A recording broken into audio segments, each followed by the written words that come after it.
fight the phantom. He fights you. G'day, everyone, and welcome to Expand the Phantom podcast. We're a website, we're a podcast, and we're a way of life. You can find us at chroniclechamber.com. And look, this is episode 317, our August and September newspaper stories, comics, and news reviews. My name's Dan Fraser, and tonight I'm joined by Stephen East and Jermaine Parker. How are you, gents? Jermaine, let's flip to you first. Good. At the time of recording, it's a Wednesday evening. Really enjoy these chats. It's always nice to spend an hour to 2 hours talking Phantom. And so yeah, looking forward to tonight. Very good. And yourself, Steve? Yep, no, all good. As Jim just mentioned, it's a Wednesday. It's a different day for us to record, but it's the busy nature of life at the moment, and it's glad that we can find time to talk Phantom.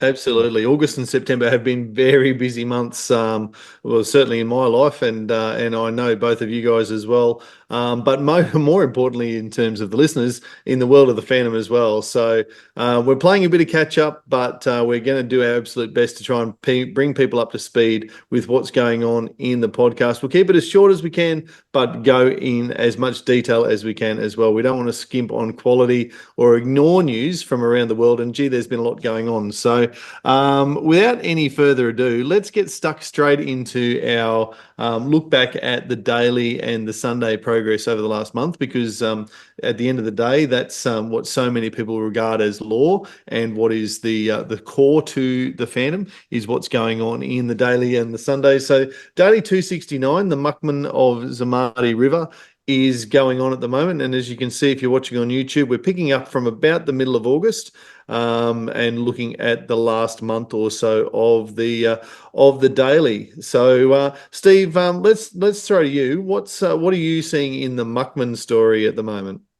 So when we last left the dailies, the Phantom had discovered the mines that the escapees had spoken about and had knocked out some of the guards. But the general has instilled so much fear into the Muckmen that none dared to leave. He knows their family. He knows their outside life, and he's holding it against them. And so none dare to leave for fear that repercussions may happen to their family, even though they had the perfect opportunity to leave. However, the general's not taking any chances and has sent down reinforcements to go on patrol into the mines. But just to ensure that there is no more surprises, I might add. But do the hunters know that they are actually the ones that are going to be hunted? I've got to say, some of the Probably. artwork of the Phantom hiding in the shadows is just really good. I'm not sure whether it's easier or harder to draw and more time consuming, but I'm really enjoying some of the shadow work from Mike Manley in these panels. And it's good to see the Phantom hiding in the shadows, and that's Phantom stuff. Yeah, yeah. Like stalking. We'll talk about this later, but there's a jungle saying competition at the moment, and this story has actually kind of made me realize, the saying about how a cat plays with its prey. So, I was thinking that could be like a good jungle saying to kind of do, where like the Phantom, uh, plays with plays with the prey of bad guys like a jungle cat or something like that. So, obviously needs a little bit of work, but like that, that's what this story reminds me of. It absolutely does, and I'm with you, Jim. The thing that struck me is we're flicking through these pages and seeing the whole month, in a few minutes. Exactly as you said, the Phantom's talking through the shadows. It's really, I think Mike Manley does a fantastic job, and the colorist, whoever it is at King Features, is also contributing here, because the cave walls, the mine walls, being they're sort of a purpley grey, which helps the Phantom's purple costume camouflage in. But there's also so much just dark shadow work, which again is something you can do in the mines. And Mike really tapping into a silhouetted Phantom with the white domino mask shining through, or being the only thing you can actually see of the Phantom. It's really cool, and it's in basically every second day at the moment. And Devil as well. He's done the same Yeah. thing with just the eyes of Yeah. Devil, or the blank spaces of Devil. It's really good to see, and it's actually like I own one piece of Mike Manley artwork, and it's the Phantom up in a tree and hiding in the shadow of the tree, and all you can see really is the white of the mask. Any silhouetted outline. I think, yeah, really enjoy that type of This stuff. panel here on the 9th of the 9th is pretty cool, as where you've kind of got the Phantom and Devil, same pose, similar nose In features, profile. eyes and profile. Yeah. Although I've got a tiny little bit of issue, and that is there's a lot of left-handed punching from the Phantom. Is it because he doesn't want to skull mark them? Well, I But don't maybe he know, could just but turn his ring around. yeah, it's something that I'm finding interesting in this. Like there's a left-handed punch, there's a left-handed punch. Then there's another one in here. Where is he? There's another left-handed punch, and there's a couple more as well. Um, Earlier on in the tunnel as well, where there's a lot of left-handed punching. So I wonder if that's by design. I reckon. Good point. Well, I reckon he in the real world, the Phantom needs to be able to punch left-handed as well, because otherwise, I remember the old Asterix book. The Asterix goes to the Olympics or something like that, and the javelin champion had a ridiculously strong right arm and just a puny little left arm, which was kind of the visual gag for javelin thrower forever Atrix or whatever it was, the name of that character. The Phantom does need to be able to punch left hand, right handed. I remember seeing the was it the last Phantom? Yeah, The the last, yeah. from Dynamite, perhaps, where one of the final scenes was the Phantom bang left right left right left right, and the bad guy ended up with a bunch of good marks all over the right hand side of his face, because he'd been, the way the Phantom had punched him, and that was surprising at the time. I would hope that the Phantom is turning his ring inside out when he's punching so many times left handed. Mm, mm. Yeah, and then this what was her name again, Steve? It was Dai Luhan. yeah, so she's in here as well. It'll be interesting. I'm still kind of unsure on where she fits in it all. So So that'll at the be moment, she's interesting. just visiting those villages now, isn't she? Yeah. Yeah. Has she got to Ivory Lana, or is she still on the border of Bengala? No, she's just gone on the border there. So Yep. I must admit, I do kind of like, before we talk more about her, how you've got the Osiwe people, which is a tribe that Lee Falk has created. Tony DePaul's written about them a couple of times, but he's kind of, like we kind of joke that Bengal is so big that there's 50 different tribes in this one little African country. So he's kind of like, well, they can be nomadic and they can kind of go in Bengala and Ivory Lana and stuff. So he's kind of pushed some of these tribes out to be a little bit more realistic. So I kind of like how he's done that as well. But yeah, getting back to Di, I'll be interesting to see how she fits in it all. Mm. And she was kind of, or her place in this story or in future stories was a little bit foreshadowed with Colonel Warrabu earlier in the piece. He's obviously got his eye on her, and she's working her way up and someone to bring to the unknown commander's attention. Hmm. Yeah, and now we're up to the chef, which is, the week as this is going live. So it'll be interesting to see where the chef kind of fits with it, or the cook. And yeah, I'm intrigued. It's intriguing to see, it sounds like he's going to be enlisting some help from some other people as well. So it'll be intriguing where that all kind of goes. The cook seems to be an ally. Hmm. Yeah. I am liking how relatively fast paced, I suppose. This story is. It does seem to be marching along. We're not stuck anywhere for great periods of time, and we're meeting new characters and moving along. Like if you see where we were a month ago to where we are now, quite a bit has actually happened. And I know that can sometimes be a criticism of Tony's writing, and I don't think we're seeing it in this story. Yeah, like I agree with that, but it's also like nothing's actually happened in the last month because where all that's happened is bad guys are going in a tunnel, four went in, three went out, and the Phantom, spooked them. So I agree that it's fast pace, but nothing really has happened in the last month. So it's interesting, kind of, yeah. It's I'm because the whole story feels more fast paced. So I do agree with you, but hmm.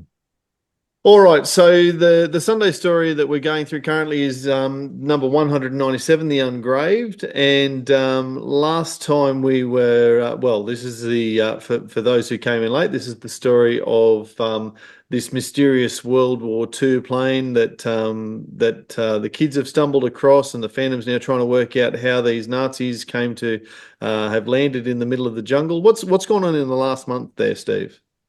Well, you've pretty much summed it up there. Basically, all I've got is a bunch of questions, really. So, Mhm. what happens when timelines cross? Can actions of the present affect events of the past? If the Phantom can pass from a present day plane to a World War II flying fortress, will there still be a wreckage for the kids to find? And that Yeah, last question is the intriguing one, isn't it? How on earth did the Phantom wingsuit? I know we're looking at it right now. I can't quite see the date on the panel there. Germ, can seventh, you 7th of the ninth. seventh. Yeah, 7th and 9th? So a couple of Sundays ago, somehow the Phantom has wingsuited his way from a modern day plane straight into the Lancaster that was flying around 80 odd years ago. yeah. It's actually interesting because there's was it one of the last Frew stories that we know? I'm not sure if it's been published yet, but there's a Phantom End story that was produced a couple of years ago by Bern Frentz and drawn by Janice Alden, where he uses a jumpsuit like this as well. Him and Diana have the jumpsuit, so it's intriguing how Yeah, that was the one with the where they kidnapped the people midair, yeah, take them okay, to the so cave. Yeah, Yeah, it has been yeah, published by Frew. We've talked about that yeah, one. Yeah. yeah. So we had that what a couple of months ago, and now we've got this story as well. So it's kind of cool how you know, in the space of a couple of years, the Phantom has been able to dust off his base jumping outfit a couple of times. But this is the panel that you're talking about here, where I think it's definitely important because it's been done twice, where the Phantom punches the guy. So this is on the 7th of September, and in the same time, which you can tell by the time of the panel, the artifacts disappear. And then if you skip over to the next Sunday, which will be the 14th of September, it's the same thing. And then it actually says, I can't actually read it with the bits. It says the jumper didn't jump, he didn't fall to his death in a bygone time. And then so it's definitely I'm sure we've all important most part. of the yeah, and I'm sure most of the people that are watching or listening to this have watched the old Back to the Future movies and seen other movies with timelines. That's the word, timelines. So obviously this punch here is a key intersecting moment in the timeline for stuff that is to happen to not to happen. So yeah, it's interesting where Tony's going to take it, I think. And it's a left-handed punch, Germ. Yeah, another left-handed punch. Hmm. Yeah, maybe the Phantom was so worried about, being lopsided and wasn't, hadn't done enough workout on the left side, so he wanted to do it. Maybe he should punch a Nazi with the skull ring. Yeah. Yeah, if anyone deserves a right-handed punch. You would have thought. So, where do you guys think this story is going to go? Oh, no idea. It's a It's- weird one, isn't it? Because it's almost like if the Phantom succeeds in what he's doing, then the story doesn't start. And so how does it finish if it never began? It is a weird one because the artifacts are disappearing, so the kids never found them, so the Phantom never was called. He never had to fly across to the World War II plane, which means the artifacts were found, which means he had to do it. So I don't know where the cycle finishes right now. It had me at one stage thinking maybe it's just a modern drug smugglers or something like that playing on the old story that happened about a plane crash to make it look like some sort of, instead of a ghost train, it's a ghost plane, and but it's all just a ruse. But with the artifacts disappearing and that sort of stuff, no, there's something a little bit more supernatural happening. Yeah, no, I hadn't thought of that before you like your quandary that you raised, Dan. I hadn't thought of that, but yeah, I don't know where it's going. Yeah, it's hard to know whether we're nearly at the end of the story and there's only one or two Sundays left, or is there way more unpacking of this to go? Or yeah, it's a real tricky one to know exactly where we're at. Yeah, like is kind of like what was that story? Was it The Visitor where you're building up for everything, and then the story ends without actually solving it, and you don't know whether, like, does this thing, because you change from the Phantom to Devil, so like the question isn't, or the answer isn't, or the question's not answered. So yeah, is it Yeah. going to be the same here? Are we just going to stop halfway through it and then revisit it, or is this going to be another 6 months trip? Or is it going to be like that? What was that story that was at the time leap back when Graham Nolan was drawing the stories back in the early 2000s? Has Tony DePaul done a classic a classic Lee Falk trope and just recreated one of his old stories? Well, I Who don't think knows? it's quite the same as the old story, but well, gosh, who knows? It's one of those where you almost wish this was in a Frew comic because you'd know there was only 3 or 4 pages left, and you'd have some sort of sense of how much longer the story is going to go for. Yeah, it'll be interesting to see where it goes. And hopefully, if there's fans out there that have theories on what they think is going to happen, let us know the theories. Put it in the comments on YouTube, or give us an email, or when we promote this on our social media platforms, put a comment on there as well. We would like to hear your thoughts as well. All right. Well, that said, let's moving on to reviewing some of the comics I've just talked about through there, for instance. So let's go to the Australian comics that have come out since last time the crew recorded the comics and news, and we're talking about Frew issues number 2004 and 2005. Now, both of those were, well, I guess they're part one and part two of a story with some short stories at the back end of each of those comics. So what we'll do is we'll talk about The Killer and the Ghost, which is the part one and part two story that spanned across issues 2004 and 2005, and then we'll talk about the two short stories that come after that. So The Killer and the Ghost is the story by Peter Anderson and drawn by Alex Saviuk. It is the sequel to the Devil's Brotherhood story. So Peter's done a bit of a deep dive into Devil's Brotherhood and then picked up where that left off. Well, not quite. He's picked up decades after where that left off, for reasons which will probably become apparent as Steve, if you want to go through the plot for us on those two, on this one story across two parts. Okie dokie. So in issue 2004, after escaping the Phantom's hot pursuit many years ago in issue 2003, Tai Lo is living in Hong Kong, but has not given up his criminal ways. Knowing that his end is near, he wants to tie up the loose end that ended the Woe Sing Woe. That is, kill the Phantom. To do so, he'll need his best assassin. Unfortunately for her, she's retired. which means there is no level that Tai Lo won't stoop to reacquire her services. Can the assassin find the man who you just don't find? Will the Phantom thwart death once more, or will his modus operandi of ordering milk in the pub be his undoing? And then we get to 2005. And after coming to a truce, spoiler alert, after coming to a truce with the assassin, whose name is Nikki, her and the Phantom join forces to bring down Tai Lo's cocaine manufacturing operation that the Phantom has been searching for some time. With Nikki's insights to the syndicate, they soon uncover the plant. But will this be the end of Nikki's time in crime, or will she use her skills in kills to notch more marks onto her tally? No, beautifully done. Yeah, and a great summary as always, Steve. Look, I don't know about you guys, but I actually really enjoyed this story. It's probably one of my favourites from Peter Anderson, and Alex Saviuk's art backs it up brilliantly. But it's really well written for mine.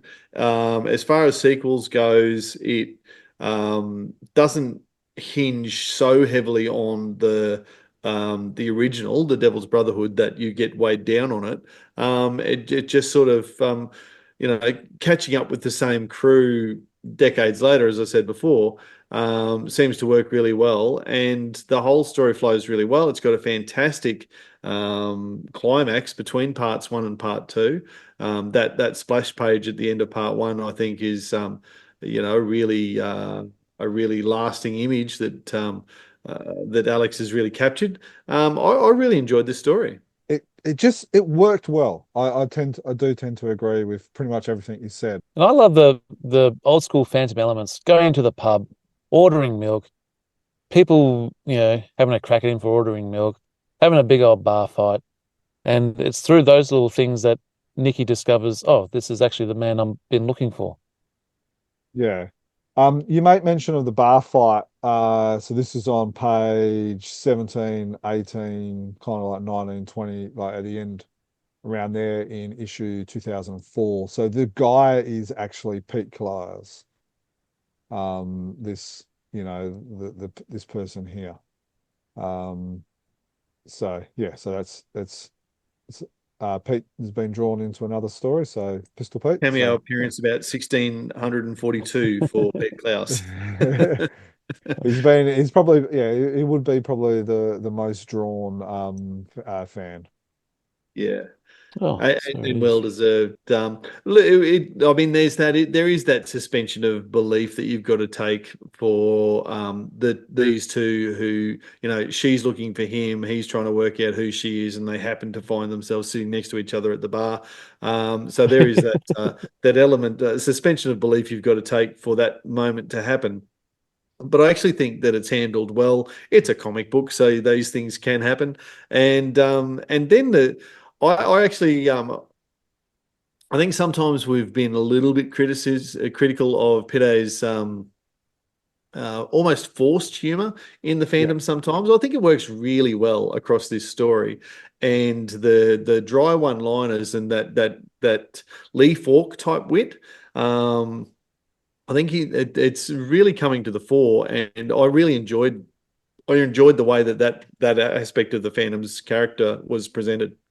Does it feel, because in the past we've been a little bit critical that it feels a little bit forced. I feel like Yes. it's not as, it doesn't feel like it's as forced, or maybe there doesn't seem to be as much, like as many from a quantity point of view, forced one-liner jokes. So I think that's what helps, is like it's, a witty Phantom is what a lot of fans like. It's what I like. And so, it feels like he's got the right quantity. Yeah. Without necessarily trying to make every line a zinger. Yeah. I also like, and you talk about little bits of humor and all that, where you've got this on page 12 on issue 2005, where the guy sneezes and he goes, "Oh, I'm allergic to furry animals." So I thought, like that's, that's a bit of a joke and stuff like that as well. But it kind of, I don't know, like that is an example of where I think it kind of works.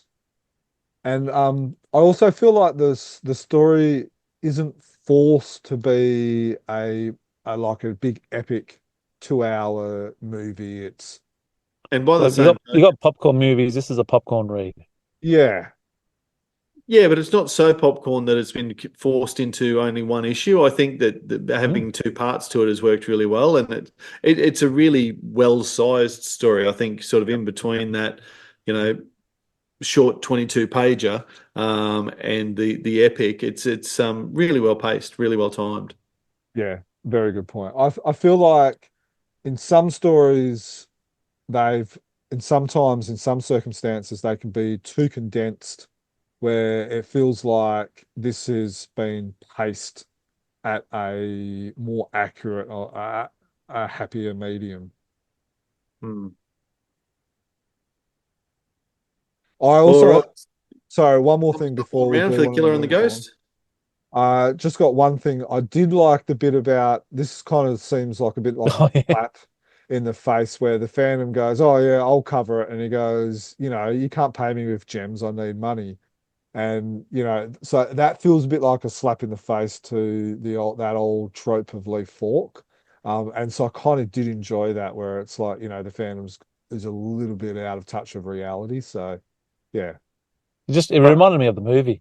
yeah, Yeah. yeah, yeah. And yet Nicky pays for so much cash that he can buy the bar 4 times over or whatever it is. So the bar owner still wins out of the bar fight. Yeah. Yes. Which is what you want. Absolutely. Absolutely.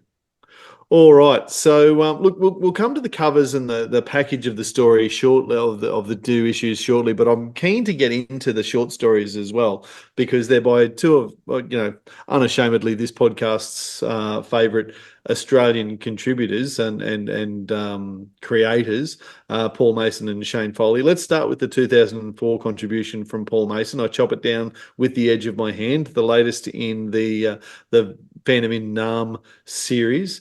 Again, another really enjoyable vignette, I suppose, of the Phantom in Nam. We've ducked back to early in his arrival in Vietnam and what he's doing. Steve, do you want to take us through it?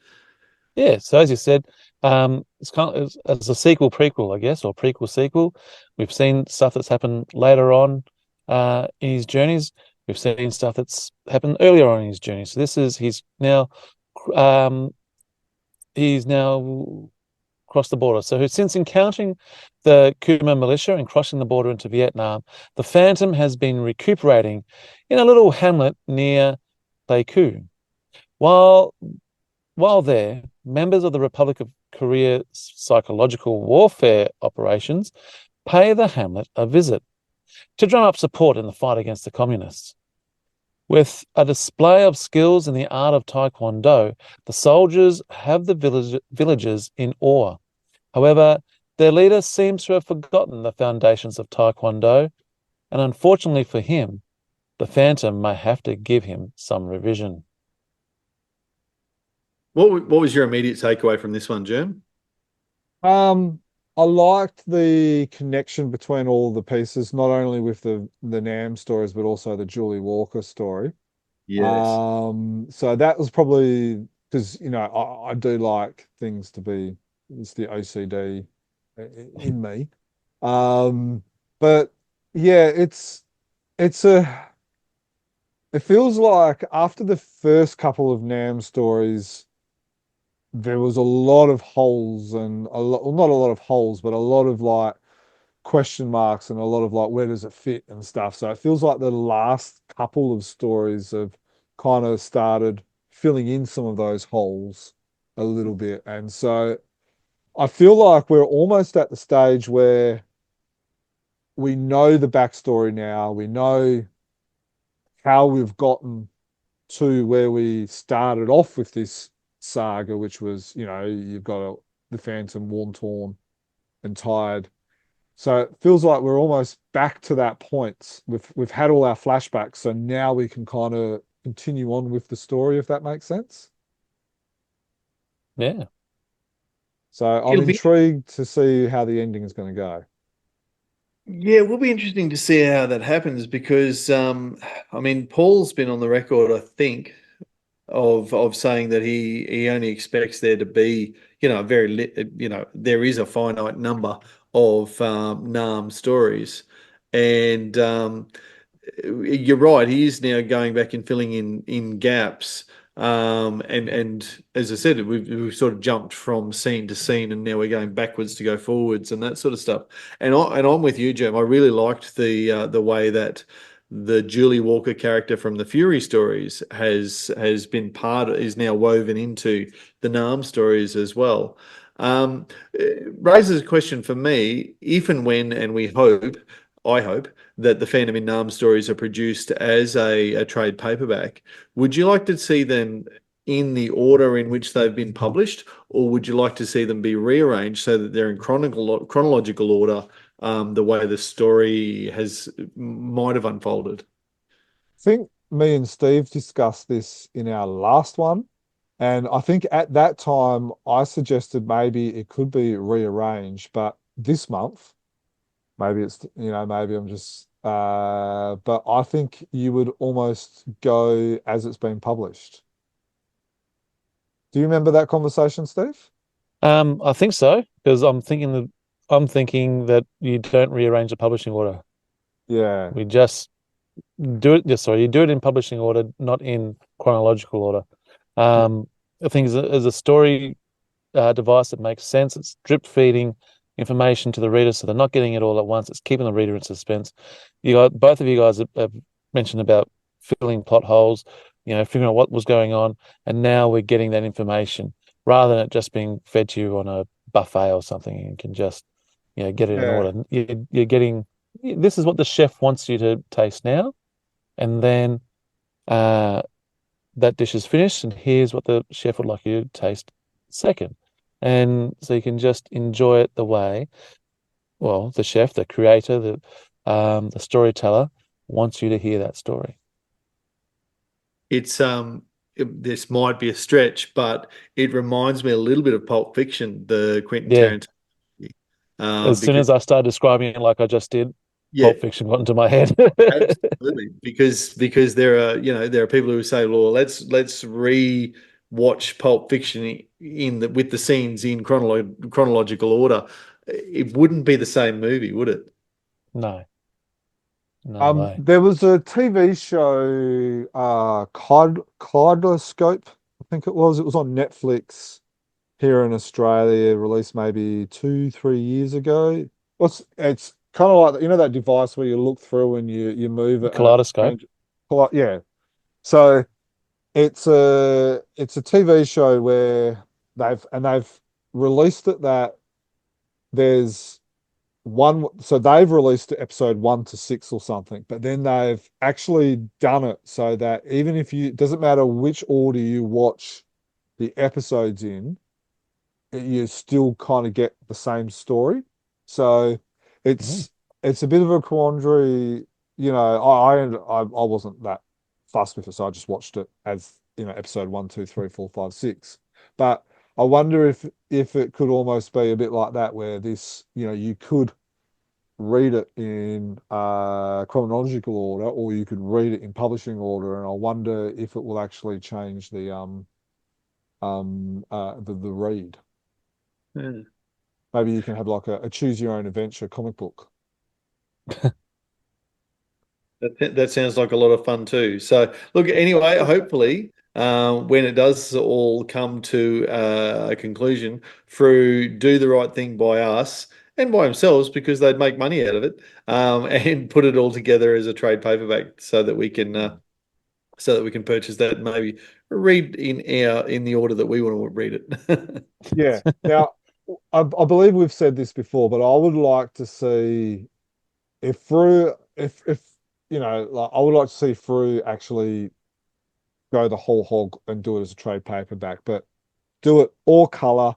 But like do it as like a charity thing. Release it on Anzac or Remembrance Day. Around Can you there. do something in conjunction with its RSL or something like that? Yeah, Legacy and some of these Yeah. other things where out of, every dollar out of the $20 comic or, $40, whatever it is, gets donated or something like that. Where, yeah, it's, and I think that's one thing that Australia does well is we do memorialize our veterans. And so I would like to see Frew do, use this as an opportunity to be able to do something like that as well. Yeah. And look, if I know Paul Mason at all, I think he'd be right behind that idea too. Hmm. It's just whether Renee would be able to go without a dollar of each sale or something. So Renee, challenge from the Chronicle Chamber crew, do it. And if you're out there and you're listening to this and you would like to see Renee do it as well, send him an email. If you don't tell them what you want, they're not going to know what you want. It's all a guessing game.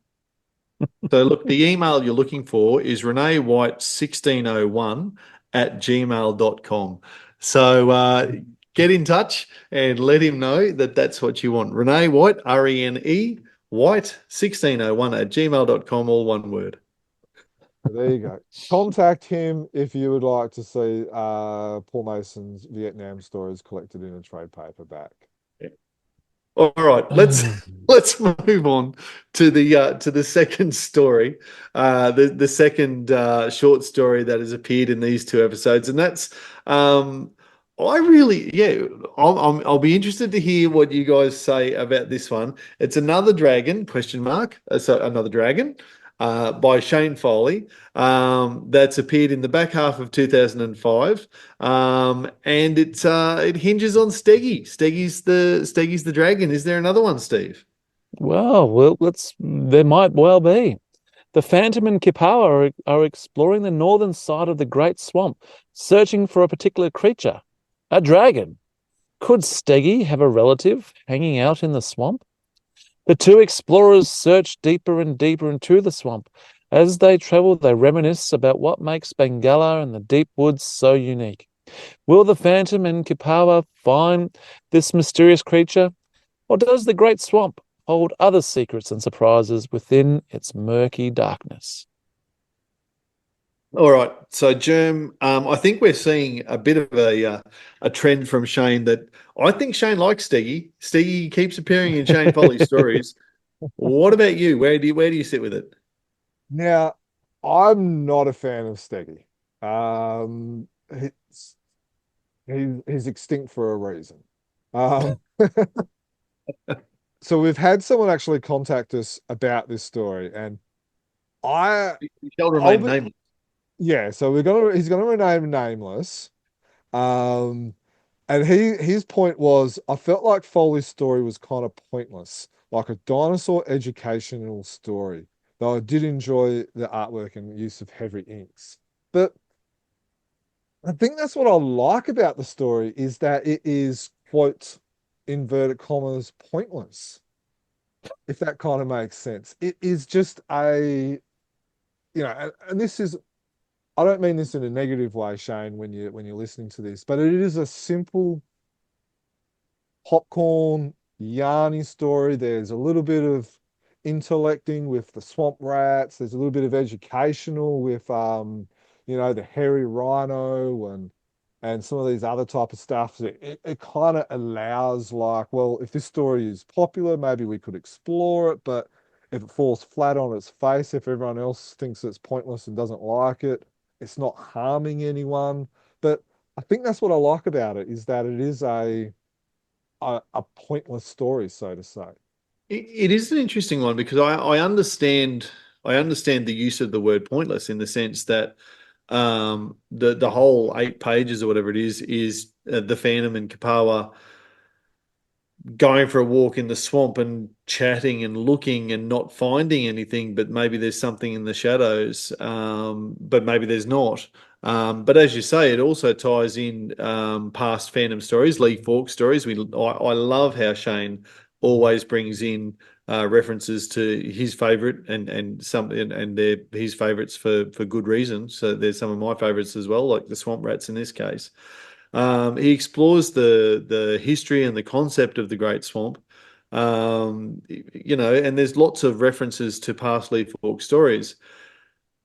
Sometimes a story is just allowed to be, here's a thing that happened and it didn't come to Yeah. a conclusion, and that's okay. Yeah. Yeah. It's two blokes going on a walk, having a chat, talking about what they see, reminiscing, if you like.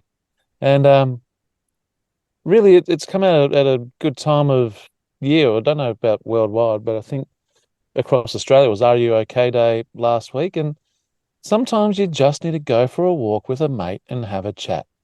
So, oh, did you see that? What was that weird antelope thing? Does everyone know that Bengala actually has a subspecies of hairy rhino? You just go and talk and chew the fat with a mate. However, it's still a Phantom comic, and geez, would have been good if he could, you know, wrestle a snake or punch out a swamp You rat just who wanted is to still punch someone, didn't you? Yeah. with his Maybe right hand. maybe it needed a bit of a snake fight or something. That's a good point. But yeah. I would think But Steve it's is happy that no one bonked him on the back of the head. oh yeah. All right. Well, now, look, I did say earlier that we will look back at, after we've talked about the stories, we look back at the issues as a whole, I suppose. And the thing we haven't really covered on with the issues is the covers. Now, forgive me if I'm wrong, but I think Ben Brady with issue 2004, he's making his debut as a Phantom comic artist, and I really like his noir type approach to the cover. I'll hold that up so that you can see that. But the Phantom looking over the back of we know it's the assassin Nicky in this instance and holding up a pistol. It's got that real 1930s pulp noir feel to it. I love it. I Yeah, actually thought it looked a bit more Magna type of style. Oh yeah. Um, and Oh, I can see that. yeah, and so just to peek behind the curtain, but I actually had to pay I paid my daughter to do the scans of those two issues, and she liked the cover. She was like, "Oh, this is really nice," she looks, she looks, she said she looks beautiful. She's got that Japanese anime look to it and stuff like that. So yeah, so from my daughter kind of picked it up and she enjoyed that feel as well. So yeah. I can absolutely see that crossover now that you mention it between that noir posing and the anime type features of the female character in particular. Hmm. and I'm pretty stoked because I got a little sketch from Ben Brady a couple of months ago at was it Oz Comic Con or was it no, yeah, Oz Comic Con down here in Melbourne. Oh, and I think it was before he actually had the cover gig because Yeah. yeah.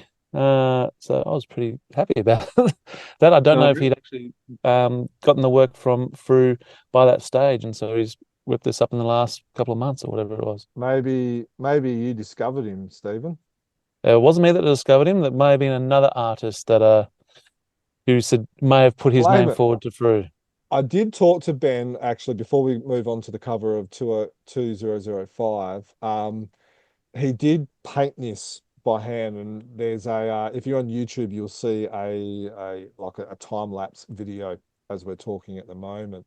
And I believe he is looking at selling it down the track. So if you ooh. are interested in potentially looking at doing that possibility, follow him on social media. I believe I think it's Patreon as well. I think he'll probably sell it through. So yeah, so just follow him, have it and stuff like that, and you might be able to get an opportunity to be able to purchase that as well. Have you told your daughter? No, I don't have that much. Oh shit. Mate, that sounds like that's a golden opportunity to hang a Phantom print in your daughter's room and just have the collection seep through the house. Yeah. I got to unfortunately I'll have to talk the wife into be able to give me the money to be able to Not buy if it's a Christmas present. that. Well, Well done. Or while we're talking about covers, before we get to 2005, we do need to also mention the back cover of 2004, which is the Paul Mason creation around the Phantom in Nam. I just really enjoyed the background of this. It's a real cinematic film poster type style in Paul Mason's unique style, but just the layout and the production of this, I think, is really classic. It's a shame in a sense that the Nam stories are always the short stories at the back, so they don't end up on the front cover. But I'm really glad that that at least these splash page type things are appearing as back covers for the Frews as well. Mm. And the cover, harkens back to the Julie story as well that we mentioned throughout the story. Because that's Julie in the background. Yeah. Yes. Yeah. All right, so that does take us then to the Grange cover, the Grange Wallace cover for 2005. Grange, since we're talking about back covers as well, Grange has done the back cover as well. It's not a wraparound. It's two distinct images. Your thoughts on Grange Wallace's latest cover and contribution to this story? They're two very different covers. Mm. And what I like about someone like Grange, you can tell his art as soon as you look at it. You know it's a Grange. So I like it when you can tell with artists who've been there for a while, you know exactly what their style is. And I hope with Ben, that's his first one. No one would have known, but he gets a few more issues under his belt. Oh, that's a Ben Brady. That was definitely a Grange as soon as you saw it. And two different covers. One's more of an action, taken from the middle of a story pose. And I just noticed then that the Phantom's putting his hood on. I thought, what the heck's going on with the side of his face? But he's putting his hood on, or he's fixing up the hood so it fits better as he's turning into, he's gone from transferring from Mr. Walker into the Phantom, and stripping off the trench coat with one hand and pulling the cowl on with the other. Putting the cowl on with the other. And he's done on the back thing. He's once again done it was kind of like a Superman pose, going from Clark Kent to Superman, ripping the shirt open, going from Walker to the Phantom again. So it's good to see Mr. Walker getting into the covers every now and then. But that back one's more like that movie style poster, which we've mentioned before, with pretty much every single character gets a little bit in there. And it's more static rather than the action filled front cover.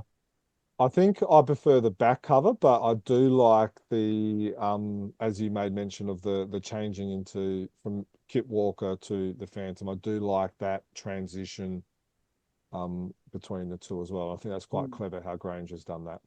It's interesting because I can't recall, and Jerm, you'll know better than I do, but I can't recall any other depiction of the Phantom really pulling on the cowl, stretching at the cheek like that. So I can't remember with the cow. There was one. There was a Glenn Ford cover, probably early 2000s, where he's pretending to be some fat guy in a wheelchair, and he's opening up his trench coat, and Devil's actually sitting on his lap, and then Devil kind of jumps out from sitting on him. So, but that's the only other one where I remember where he's kind of going from incognito Mr. Walker pose as the Phantom, but that's the only other time I remember something like that. Tell you what, that's one hell of a beer gut if you've got a mountain wolf sitting there.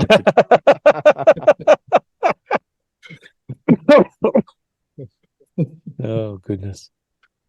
All right. Well, look, congratulations to all the creators and to Frew for what you've produced there. Now, I don't know that we've got any other national comics reviews due at this time. Obviously, not obviously, but for those who are not aware, the Mad Cave Studios new Phantom series is on the way, and we're looking forward to hearing the reviews from that as it actually comes out.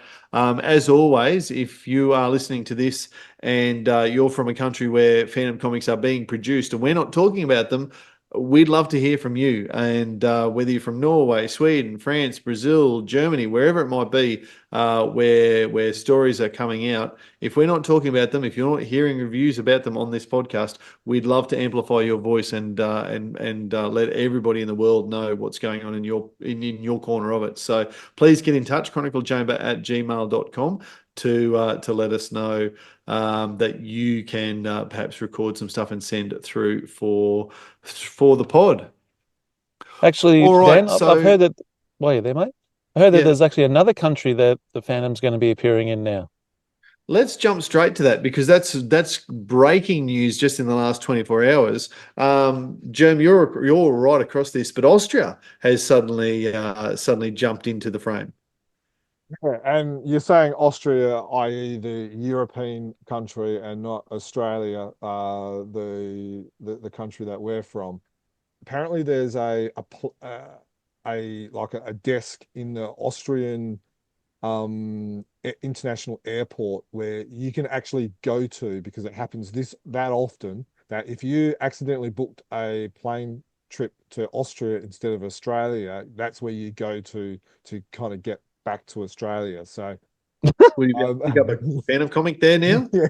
yeah. So yeah, we've actually now got a comic in Austria, which is pretty cool. And it's the first time that a Phantom comic has actually been published in that country. They've it's There's been newspapers that have printed the Phantom back in the 50s, 60s, 70s, and the 80s from memory, but the first time that an actual comic has been published in Austria. So that is very exciting news. Yeah, we wish those new publishers all the best. For those who haven't clicked on the link, so they're republishing the daily classic Phantom stories. So they're starting off with the Sing Brotherhood. So the first issue, which is published at the moment, is the Sing Brotherhood. The second one, which you can pre-order, is going to be the Cyban and then the Diamond Hunters. And then we have received notification that the third one is going to be Little Toma, the Prisoner of the Himalayas and Adventurers in Algiers. And then the fourth volume will be the Shark's Nest, Fishers of Pearls, and the Slave Traders. Yeah, right. Some classic stories there. Yeah. It's really exciting to hear that brand new country, and they're going to be introduced to all of these classics. So that's really cool. So, have you had any contact with the publishers at all, Jerm, personally? I haven't. Marco, who does the Phantom Wiki, he has contacted them.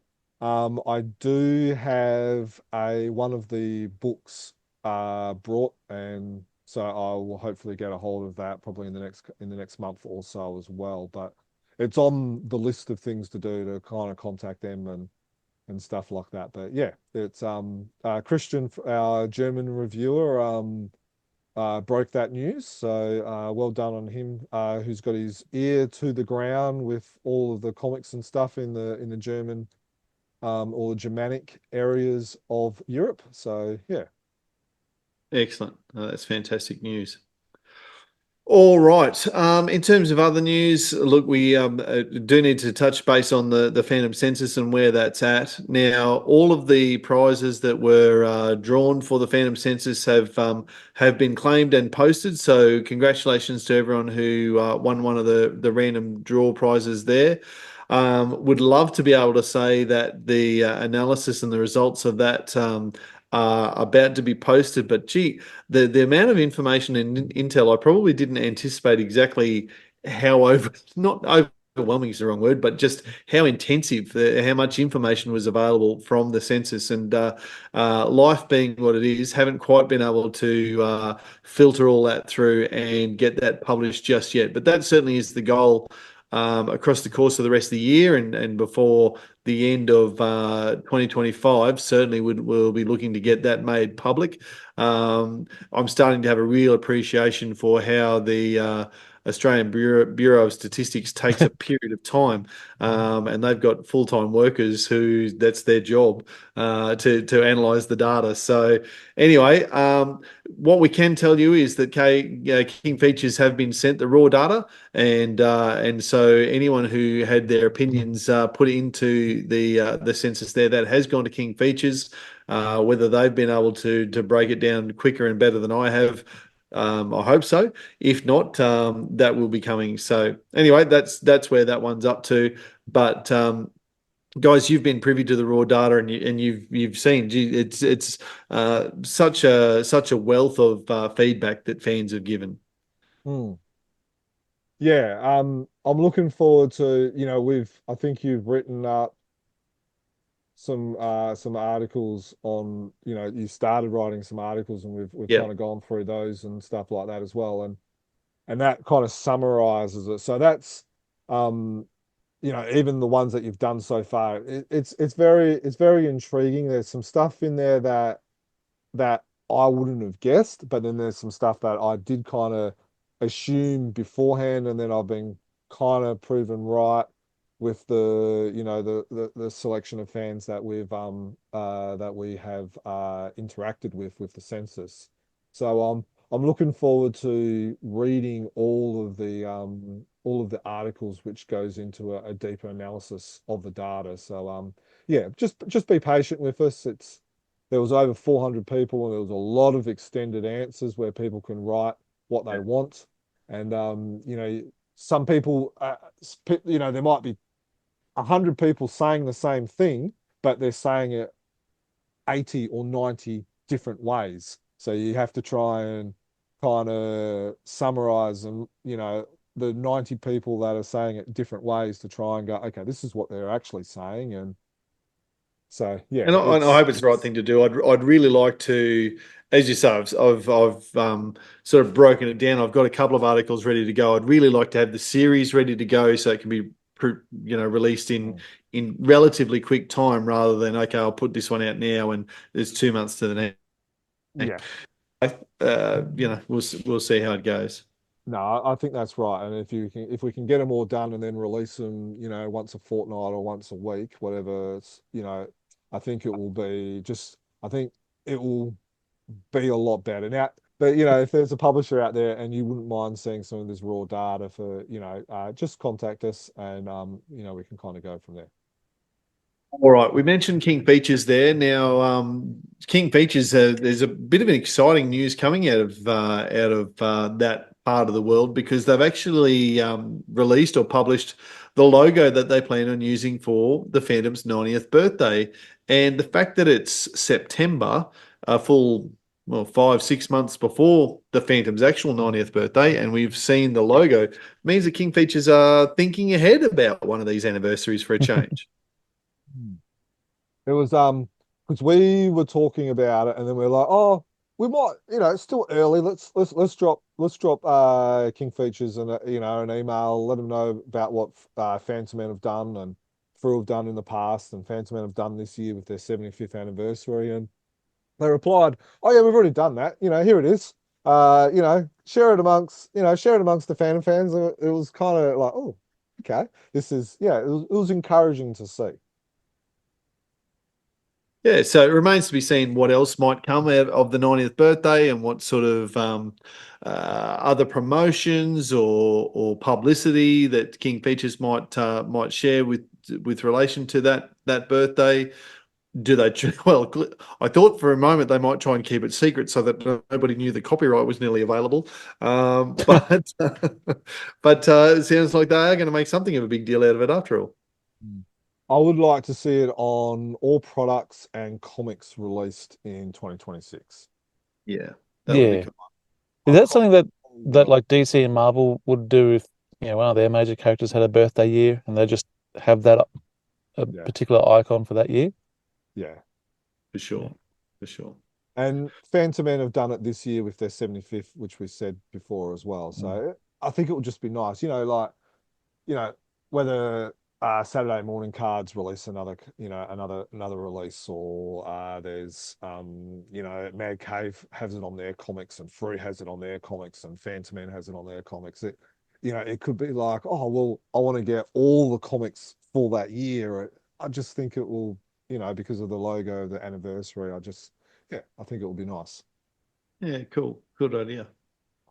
All right. Another thing that I know for a fact, Germ, that you think is nice is that there's some certain Phantom creators and publishers that have written stories about the Phantom visiting locations that are popular with fans. And there's a couple here we want to talk about, but the first one, Germ, has to be your hometown, Perth, the most remote the most remote capital city in the world, quite famously, and yet somehow the Phantom has gone there in Phantomen issues, issue 20 and 21 of 2025. Yeah, no, I must admit it's probably been my highlight of the Phantom for 2025. I've read the first issue, and then I'm looking forward to the next issue. But yeah, definitely, it's been a bit of a highlight. I was talking to one fan, and he asked, "Oh, what happened? Did he get shipwrecked and get blown? Did the ship get blown, off course or something like that?" So, because it is famous for its remoteness. But yeah, look, It'd have to be it's blown. What is it? What are you, 3,000 kilometers off the coast of East Africa? yeah, probably. There's a big ocean in the middle, in between us. Only the Indian Ocean. Like, there's not that. I think it's the second smallest ocean, so That it is very exciting, and then of course, well, we of course hope that story gets published in a Frew soon, because the Australian publisher publishing a story where the Phantom visits Australia would have to be popular, as evidenced by the fact that in Phantom issues 18 and 19 of 2025, the Phantom visited Gothenburg in Sweden, and that sold out. I'm not sure. I'm sure you guys have seen the posts and some of the comments from some of the Swedish guys where, like, while the comic is technically still out in the newsagents, it's been selling on, their version of eBay, for double the cover price. So yeah, it's kind of funny. Even though you can still get it from normal price if you can you still If get you it can at a find it. newsstand? If Yeah, you if can you if you find if you it. find it. Right. Yeah. But it raises a point, is having the Phantom visiting places is gimmicky. You know, it is. But is it worth doing? I think Frew and Sweet and Phantom Man and some of these other publishers might need to do it a little bit more often. Well, look, I think that we're in a position, from my end of the world, we've got the Toowoomba Carnival of Flowers going on at the moment. I don't see why the Phantom wouldn't visit the Carnival of Flowers. Steve, What? surely the Phantom wants to go to the MCG for the grand final. There's got to be. See, I've always had this idea of a story where the president or someone like that, Lambada, Luaga, he's got a horse and it runs in the Melbourne Cup. And so the Ah, Phantom's got to come down, but he brings Hero, and I realize that we have these very, very strict, equine laws. But if they're bringing over these horses for the Melbourne Cup, maybe this horse is actually a mate of Heroes. They stay in the same stable as, who's the one that on the outskirts of Maritime? Yeah, with it's little Mama. with Toma, and so Hero is a mate of this fantastic racehorse. But then there's crooks afloat, and the Phantom sees what's happening, and has to jump the barrier and rides the horse and actually ends up winning the Melbourne Cup. Is really where it goes, because Look, the criminal it was something fun like that. no offense. I think I like my Carnival of Flowers story. Oh, you go. You have your carnival fail. Well, maybe he'll stick around for a little bit longer. Spend a year, in Australia. He can check out all the flower shows. He can come to Ballarat for the Begonia Festival. Then he can go take a specky at the NCG on Grand Final day to help Hawthorn win the premiership over whoever they going to go against. The Deep Woods Winery over at Margaret River. Yeah, got to check that out. And they is that on the news? They've just won an award. Yep, they've just won an award, yes. But so, we were having a little bit of fun there and all that. But this is one thing that, that I'm surprised Frew haven't done for their Supernova, events is have a story where the Phantom visits Sydney, and then release it around the same time as Supernova, and then you can have, you could have a cover, and it could be the variant cover or something of the Phantom actually going to Supernova, or something really gimmicky like that. Inside features the Phantom visiting Sydney, which is realistically probably a little bit more realistic of the Phantom visiting Sydney than it is Perth. But like it's not that hard to do, and if you're releasing a comic like that at an event like a Sydney Supernova and all that, surely it will sell quite well. So I just think, Sweden have done that. The Phantom Men have done that with the Gothenburg one. In I think it's October, they've gotten the Gothenburg book fair.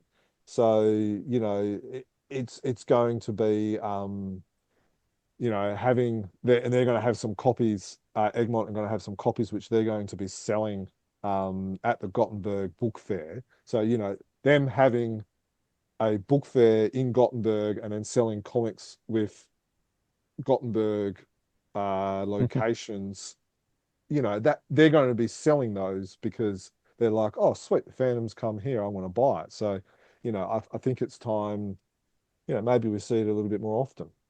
Yeah. All right. Well, look, you alluded to it earlier in the chat, Germ, but there is a new jungle saying competition that's being conducted, and you've been churning the cogs in your brain have been turning over as to what a new jungle saying might be, jungle cats and playing with prey and all the rest of it. What can we win if we come up with the best new jungle saying competition, new jungle saying? Now, first of all, is it new jungle saying or is it a new old jungle saying? Good call. It'd have to be a new old jungle saying, I reckon. Okay, so it's probably worth making mention that Lee Falk has created over 100 variations. So and we use the word variations like he can have the same jungle saying that is created 10 different ways. So you've got until the 17th of October to enter your new old jungle saying. And then what they're going to be doing is the editorial team will choose their top 10 entries and then print them in Phantom Men issue 25, 26. So the New Year's Eve one at the end of this year. And then the readers will get to vote on your favorite of the 10. So it's pretty cool that, like fans kind of have two ways of being involved. So if you go to our website, you can enter it via their website or via an email address. So the winning new old jungle saying will be printed on a tote bag, and then the person who came up with it will actually receive some tote bags and a 6-month subscription to the Phantom Men magazine. And then what's actually cool is even if you aren't the winner or if you're not creative, but if you subscribe to the magazine in 2026, you will receive the tote bag as a subscription gift. So that's pretty cool. Absolutely. What's also worth making mention is back in 1986, so that's 40 years ago, the Phantom Men magazine had a similar competition, and the winning new old jungle saying was, "The Phantom only rests when there is peace in the world." Can't say I've Has seen it been used? Yeah, it's been used often. I don't think so. All right. Well, there's the extra challenge. Get one. Try and create one that people use. I did think of a new old jungle saying a while ago. It's aged poorly though, so you want to be careful about this. With something about a tweet used unwisely goes around the earth or something like that. So you probably don't want to tie it too closely to something that's right in the zeitgeist.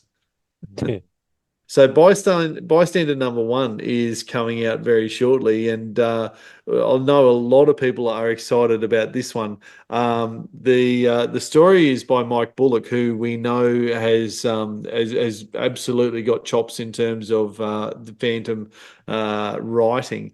Sergio Ibanez is the artist, and some of the artwork that started to drop online through Reddit, I think, is starting to look really, really cool. I can't wait to see this one. I'm really hopeful that there's no delays in the delivery of this one. It's Yeah, been so the delay is due to Diamond. I think basically Diamond's kaput now. Um, and I was talking to my comic book shop on the weekend or last Friday. I don't know, last week sometime, might have been last Friday.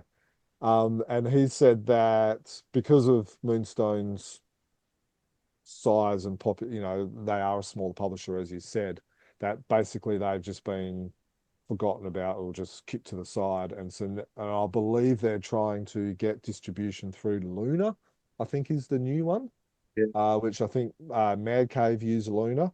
And so I think they're trying to get distribution with them. But apparently, according to my local comic book shop owner, is some smaller publishers are actually having to go because it's so hard to get into Luna's distribution that they're actually trying to do their own distribution and they're just trying to sell comics themselves on their own website and then just having to ship it out themselves. So hopefully Moonstone get that sorted and not having to do that because like you said, some of the artwork that if you go onto our website, you can see the artwork. There's about 4 or 5 panels. There's some great action shots.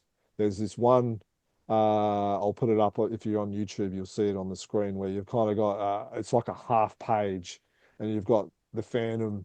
There's like three poses of the Phantom beating the bad guys up, and it's a really nice looking page.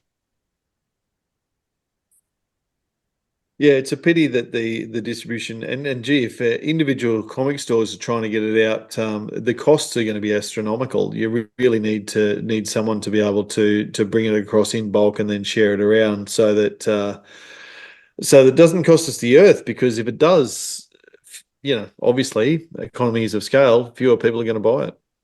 Yeah, and then the other potential problem you've got is with the tariffs coming in as well, is does this mean, some publishers probably can't afford to get their comics printed in America?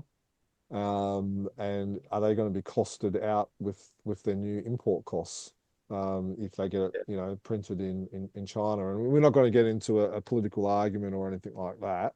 We're a bunch of Australians. We don't really know the ins and outs, and we don't really want to do that.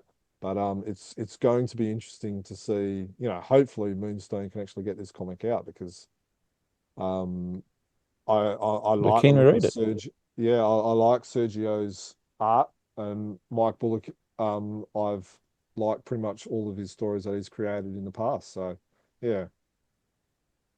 All right. Well, fingers crossed for that one. The other American production coming out soon, and we've sort of touched on this also earlier, is the Mad Cave Studios #1. Now that is out soon. We're in the fortunate position that we've seen a digital copy of it, and our review with Scott in particular, our American consultant, if you will, the American branch of Chronicle Chamber. That'll be out a few days after the release so that most people or the people who've got access to it in America have had a chance to read it. There will be spoilers in it for those who are a bit behind. But it's exciting to see that that's coming out. And what's really exciting, I think, is that there's some exclusive covers that are coming out from some individual stores. Keith Williams, I know, is tied to a exclusive cover for a particular local comic book store, which is a great get for them. And we think that there might be a New York Comic Con exclusive cover as well. Yeah. I overall I enjoyed the read. There was one bit that kind of grated me a little bit, and we'll discuss that in the review. But overall, it ticks a lot of boxes. The art's good, the writing's good. There's some the way they introduced the bad guy and have the bad guy interacting with the reader. I thought was quite clever as well. But yeah, I'm looking for. I think Mad Caves. I think they're going to be on a bit of a winner here. So hopefully all the fans out there give it a real go. Mm. It's got good potential, but I can't remember what I said in the review now, but there's one particular issue, particularly of the Bandar, that I didn't like. Yeah. Yeah, and as you both sort of alluded to, for me, there's one miss that was a big miss. So I hope, Oh, yeah, that's nearly. Oh, yeah, yeah. and look, yeah, if you can look past that, it's a really good story. I hope that the rusted on fans can look past that. I think the new fans, which is what Mad Cave are chasing, won't know that it's a miss, perhaps. So anyway, we won't talk too much more about it because we don't want to give too much away. I hope that what we would ask, I'm sure, and I will speak on behalf of the three of us, but I'm sure what most fandom fans would ask is you go into it with an open mind, understand that this is just see what you think of it. Maybe overlook the miss and enjoy the rest of the story for what it is. Yep. Yep. I think that's very well said. And I think we've said that in our review. We've said it here. We'll probably say it in our social media as well. But yeah, I think the fact that there's going to be lots of exclusive covers. They've got some popular artists. There's Freddie Williams. There's Keith Williams, who so there's a few others. I believe there's I've got a total blank. The artist for the video game. Oh, Anthony Spay. Yeah, Anthony Spay. I was about to call him Mark Anthony, and I'm thinking, no, that's not the right one. But yeah, so I believe he's got a cover coming out in the next issue or two as well. So yeah, so there's gonna be some good stuff coming out. Very good. Mate, that was actually a really good segue for the video game because the next thing we want to do is give an update for where the Art of Play, the Phantom video game is at. Now, behind the scenes, and Ash has just posted recently something on Facebook about some health dramas that he's had, and it's been a very difficult. It feels like 4 to 6 months for Ash in terms of some personal health concerns.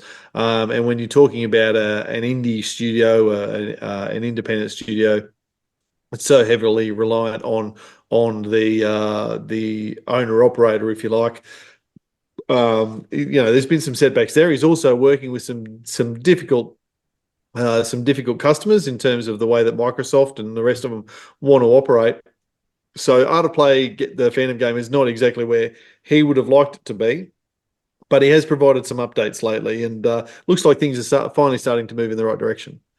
Yeah, and the limited edition extended box has been arriving to collectors as well.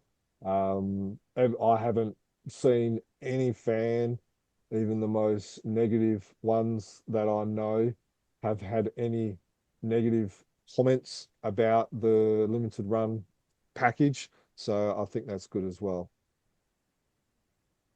And Well, when we we know get, it's a quality yeah, product. It's just a shame that it hasn't been as prompt as certainly Ash would have liked it. I think, to be fair, I think probably the most Phantom fans are aware that these are some of the difficulties that you have with this particular license, and I think I'm with you, Jim. I think what I've seen is that most people are pretty patient and enjoy the package when it arrives. Yep. Yep. Righto. The Wick Comics. I'm not across this one, mate. What's going on with Wick Comics? Okay, so Wick Comics is from Germany. Been about a year since the last one. Issue 8 was released in May 2024. But we've been in touch with the publisher, Ulrich Wick, and he was able to confirm that issues 9 and 10 will be out in November, which coincides with a local comic convention in Germany. And then issues 11 and 12 will be out in February or March next year, which will be the last ones. And it is worth noting that issue 12 will be in full color.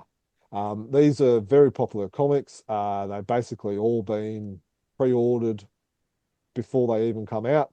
So they're pretty, I haven't actually ever seen any of them in the second, on a secondary market. So,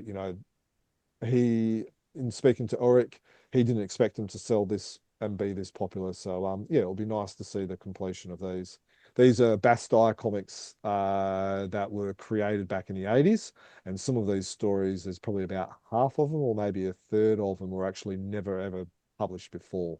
And he's been able to get the copies of the original stories, get in touch with the original writer, and then digitize them, recolor them to be kind of reproduced. So it's a real labor of love, and looking forward to getting the final copies. Unreal. No, that's really amazing. That he's been able to get that going. Another amazing thing that's going on in, I guess, the European region is that the 2025 Phantom Christmas album is coming out, and I say it's amazing because it just continues to come out. This Christmas album, it's the longest continuous Phantom publication in the world. Might only be once a year, but it keeps popping up once a year. And they've while it's a long-standing traditional comic, they've gone for a very modern artist for the cover, Henrik Sahlstrom, doing the cover, recapturing an image from the Forest Giants, because that's one of the stories, I guess, that features in the book, the Lee Falk Sybari story, as well as some other Lee Falk Sybari stories appearing in that one. So just great to see that one just keeps coming around every year. So, quick question, and don't want to keep us too long, but these Christmas albums have been going since 1944, and not one of them, not one, has featured a Christmas theme. When will Phantom Man do a Christmas theme on one of their Christmas albums? Should it be done?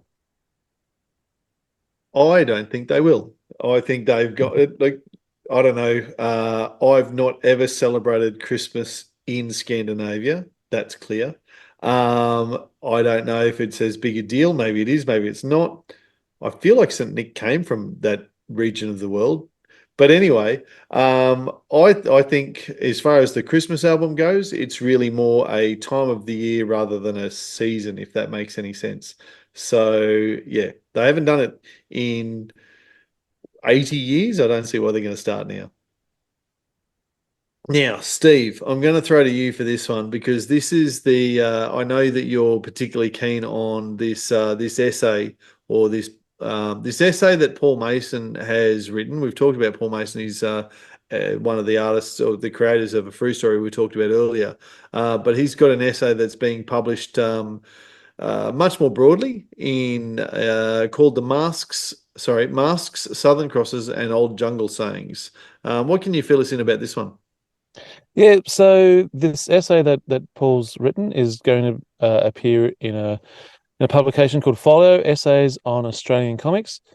And his particular chapter, or his essay, is exploring the impact that comics from the United States and the United Kingdom has had on Australia's comics and comic book making since, the 30s and all the way up to now. But the influence, on heroes such as Flash Gordon, the Lone Ranger, and of course the Phantom. Now, we claim the Phantom as our own in Australian, but he's actually an American hero.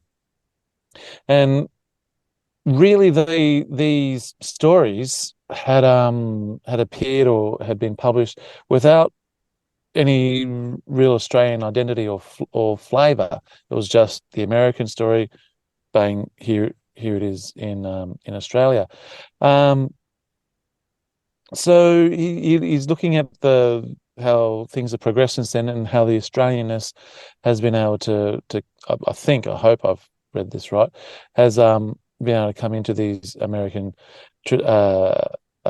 creations. And we see that now with the Phantom stories, but done by people such as Paul and Andrew Constant and Shane Foley, these Australian authors, these Australian creators, who can put this case of Australia into an international comic. But it doesn't end there, by the way. He's got a second essay that's coming out in another publication. Oh, yeah. Let me get this thing right. There's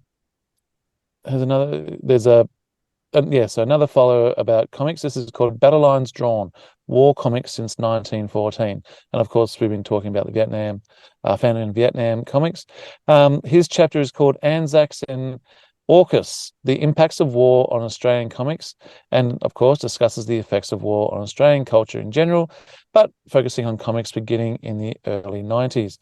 So I'm assuming both essays won't be light reads. They're scholarly texts, articles, whatever you'd like to call it that way.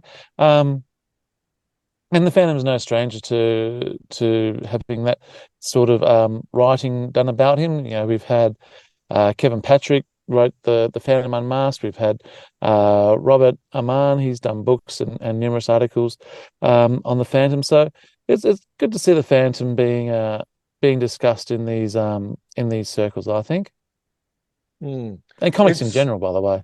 mm, it's just a pity that to buy the books is, like you're paying academic, prices. They're not Mm. really priced for fans.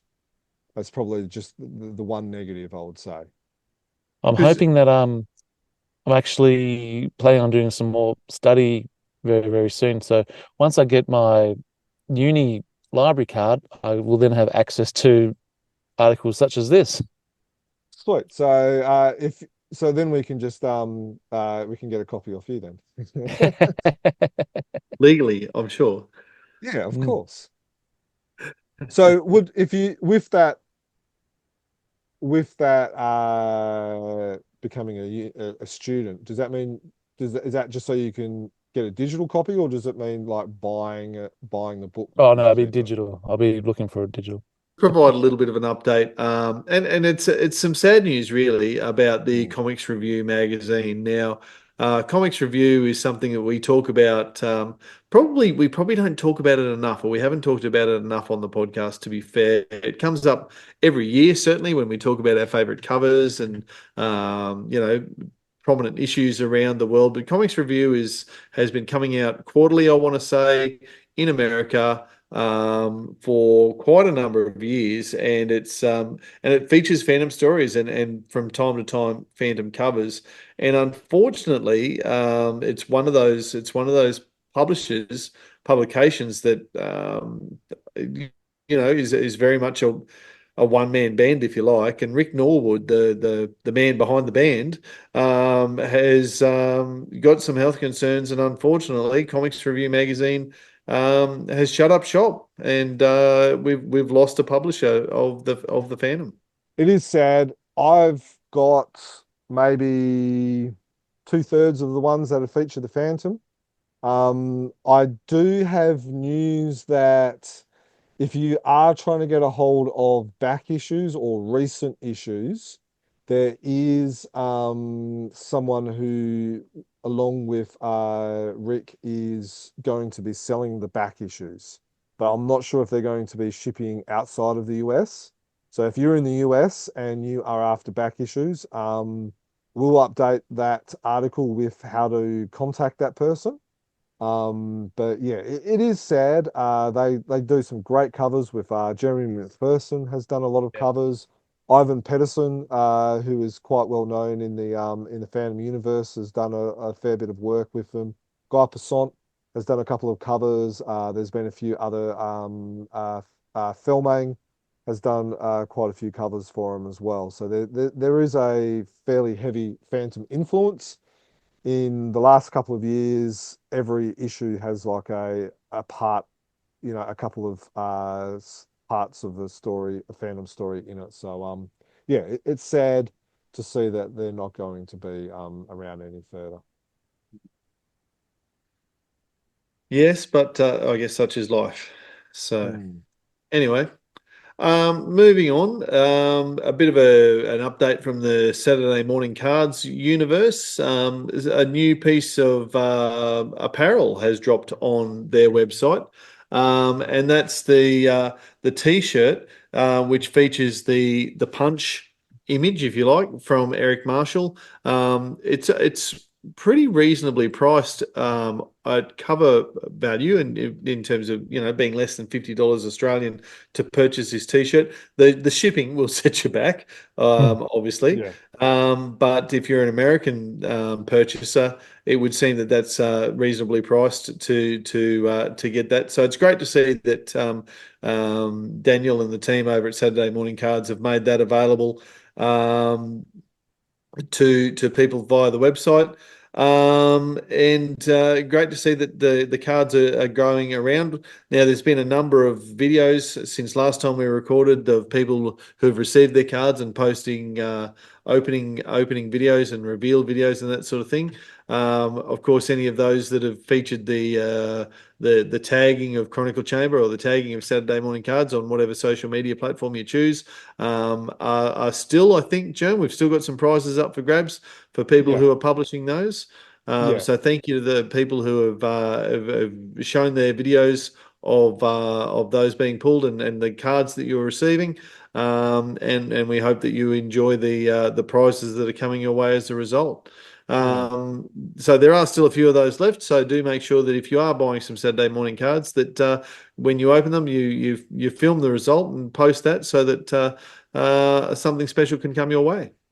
Yep. Yep. We just recommend that if you do that, maybe let us know, like either tag us in or just send us a message because we can't see everything. So if you've posted something and you're waiting for a card to come, that's not going to happen. We would recommend that you contact us as well, just on the off chance that we've missed it. But if you have posted it and you haven't tagged and used the hashtags and all that, you might want to go back and edit that post. And certainly, some of those bonus cards and whatever that came to Chronicle Chamber were made available for Patreon prizes. So those have been sent off. So thank you very much to our Patreon supporters, and we hope that those of you who've been lucky enough to be drawn in the random prize draw for those enjoy your prizes there. Just a reminder, of course, that if you're in Australia, if you're based in Australia or New Zealand and you're still keen on those Saturday morning cards, you can get in touch with me via the email SaturdayMorningCardsAUS@gmail.com. I'll dox myself in that instance. There's one sketch card. I'm just looking over at the table. One sketch card and about 10 single boxes left of Phantom cards. If you are still keen on those, they are available. So just get in touch via that email, SaturdayMorningCardsAUS@gmail.com, and I can let you know exactly what's still available. Or, of course, go to the Saturday Morning Cards website if you're based anywhere else to order those. But they're a fantastic product, and if you can get a hold of one or two of those, your Phantom collection grows, in my opinion. Mm. It is worth making mention that none of the black cards have been shared on social media yet. So that there might be fans out there who have opened it and not shared it, but when I last spoke to Eric, he was actually surprised that there hasn't been any public sharing of black cards that have been opened, and I haven't heard of any fans who have done it either. So maybe I, one of I'm those 10 that are sitting in your desk could be one of those one of one black cards. I'm quietly hopeful, and I got to be honest, it's a difficult thing not to open them and check it out. But no, I'm very keen. I'm genuinely very keen to post these out to people and hear from. I heard from someone today actually who had received a red Phantom gold card. I think they got number 4 out of 10. So there's only 10 of these gold cards with a red Phantom on them in existence, and one of them has been, through my house and gone to somebody who purchased that, and it really excites me to think that there's some potentially really rare cards that are sitting there waiting to go to a good home. So Mm. please get in touch if you can. I'd love to think that I've been able to be some small help in terms of getting that into the hands of someone who's really going to enjoy it. Yeah.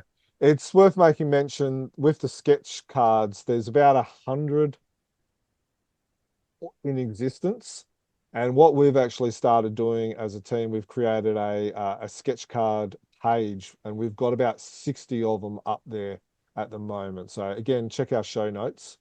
But if you do open any and you've got some sketch cards and you want them to be added to the catalog, the page that we have created, it's kind of cool to be able to see some of the art, and there's some really good art out there. Yeah, absolutely, absolutely. Very good. All right. Well, let's move on to events that are happening around the world with the fandom at the moment. And I mentioned New York Comic Con earlier, so that's in October. Now, the fandom is going to be represented at New York Comic Con via a range of ways. Mad Cave is certainly going to be promoting there. King Feature Studios, we know, will have booths. In terms of we think I might be speaking out of turn here. Art of Play, I think Ash hopes to get over there, depending on his health. Is that right, Jim? Yeah, I'm not sure whether he will have a booth, or whether he might. I think one of the last times he was there, he kind of jumped on the back of someone else's booth or something, but he was in attendance. So I'm not sure if he will have a booth. Yeah. But yeah, he's hoping to get over there. Certainly, if you watch Art of Play on their social media pages, you'll be in touch with exactly what's happening there. In terms of individual artists, as Alex Saviuk, Keith Williams, Brett Schubner, Joe Rubenstein, some of the fandom artists that we know will be in attendance. So there's certainly going to be something there for you if you're a fandom fan and you're keen to get along to New York Comic Con. Now, Look, there's some I other. reckon, I reckon with the King Features one, I got a sneaking suspicion that they might be doing a bit of a sneak peek of the new Phantom 2040 web comic. Just, Oh, that'd be I cool.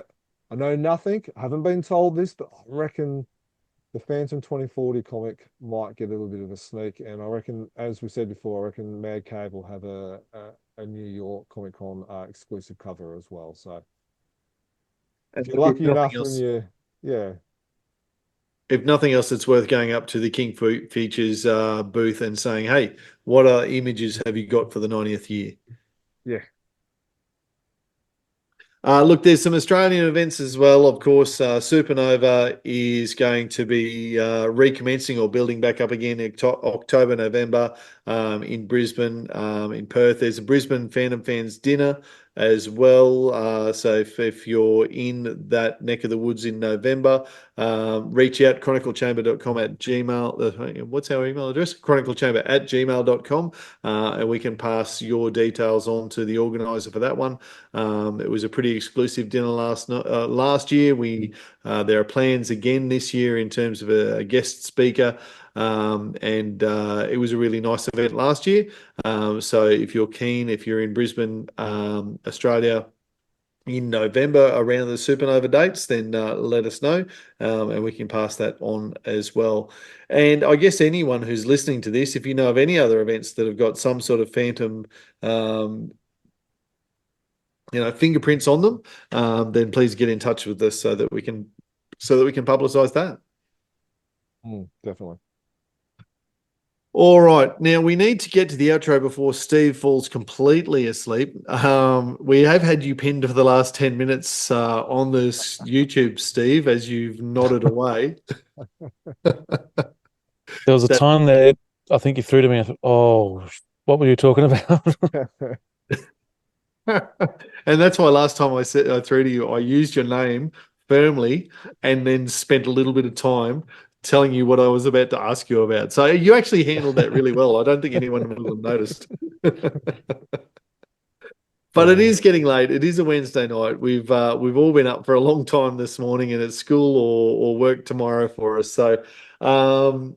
So look, thanks everybody for watching. If you're on the YouTube or listening to us, as always, our website is chroniclechamber.com and the email is chroniclechamber@gmail.com. Thank you very much to Ron from Perth, who has had some horrible news in the last week or two. Our thoughts are with you, a shout out for you, and we're certainly thinking of you as you go through this next little phase. And if there's anything, of course, that we can do to help, I know Germ's in touch and we'll continue to support as we can. So good on you, Ron. Keep fighting the good fight. We'd love to hear your thoughts. Anybody who's listening, we'd love to hear your thoughts, your feedback, any of your opinions on our social media platforms or over at the YouTube channel in the comments.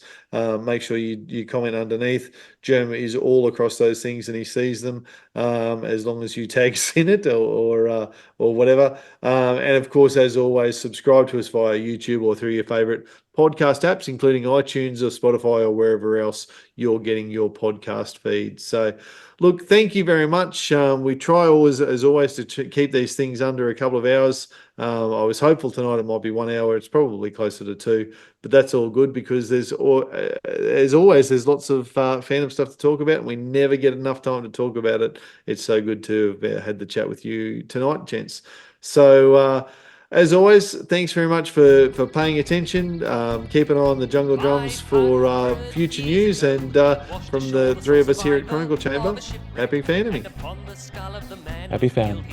Happy fandoming. And the popping the Wiggles, wake up, Steve. All my sons will follow me, so evildoers will believe that this man cannot die. The Phantom, the ghost who walks. The Phantom. Enemies beware, the Phantom's always there, but you won't find the Phantom